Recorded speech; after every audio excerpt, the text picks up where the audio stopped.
Alison Crawford from CBC. Do you personally feel it will be possible to keep the deficit under $10 billion? Well, everything I've talked about today includes the advice I've been given from the Department of Finance, as well as my personal views and the views of the government. We are now in a situation where we have enough information to give you a sense of what we believe to be our situation today, and a more clearer understanding of what we think are the right factors to use in forecasting out what we think will happen over the next few years based on the current approach to policies and approaches to government. So we're telling you entirely what we know today, and as we know more, I will give you my impressions personally as well as incorporate the advice from the Department of Finance. It always seems to be a bit of a cliche that, a government says the books are one way and the new government comes in and they go, oh my goodness, the cupboard's bare.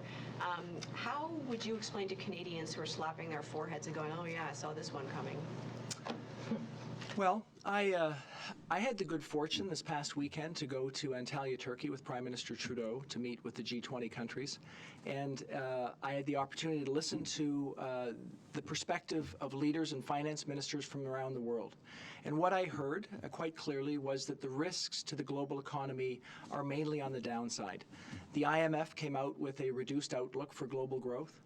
And then on top of that, we see that we have an expectation for oil prices that is lower than we had in the very recent past, lower in fact than what was in the budget.